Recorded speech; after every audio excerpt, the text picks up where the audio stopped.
जो संपूर्ण इसमें घुन घुन आवाज आ रही है, 2 दिन से लगातार आ रही है।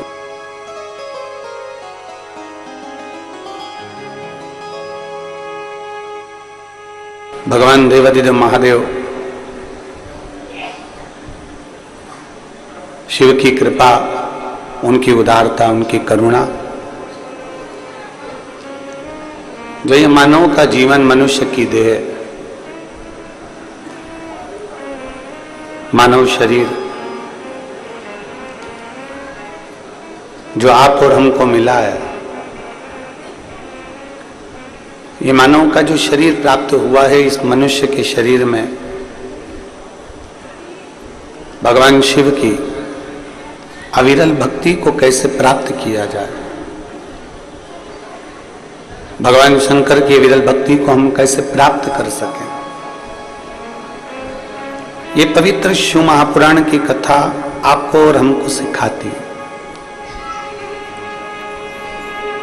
पहले भी कथा के माध्यम से कहा कि एक तो मानव का जन्म मिलना कठिन, और यदि मनुष्य का जन्म मिल भी जाए, मान लो प्राप्त भी हो गया, मिल भी गया,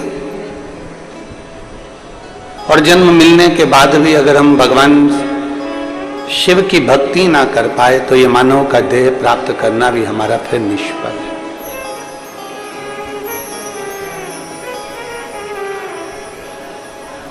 चार चीजें अपने जीवन में धारण करिएगा, 4 बातों। पहला, शरीर अगर मानव का मिला है तो इस शरीर के माध्यम से परमार्थ का कोई कार्य कर ले, कोई कार्य परमार्थ का, किसी को शिक्षा प्रदान कर देवे, किसी को औषधि प्रदान कर देवे, कोई बच्चा पढ़ने वाला है, उसको उच्च शिक्षा की जरूरत है, शिक्षा दीजिए।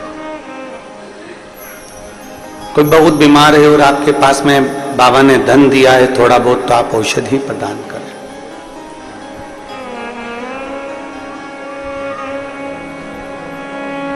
पहला है परमार्थ का कार्य करना, जितना बन सके शरीर के द्वारा किसी का हित करने का प्रयास करें। दूसरे नंबर पर,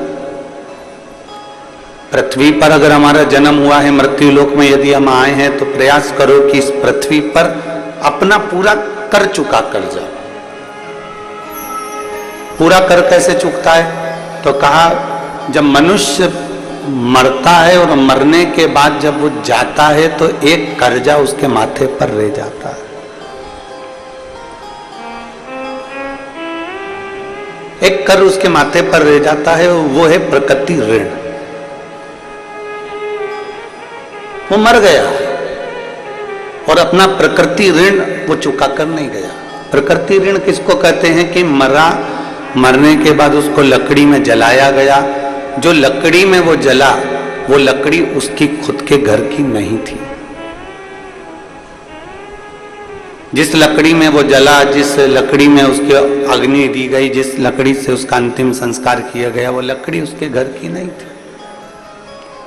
मरने से पहले एक प्रकृति का ऋण भी चुका कर जाओ, कि पृथ्वी पर आए हो तो एक वृक्ष जरूर लगा कर जाओ। ये हमारे प्रकृति का ऋण चुकाने के बराबर, प्रकृति का ऋण चुकाने के बराबर। आज हरियाली अमावस्या है, और आज हरियाली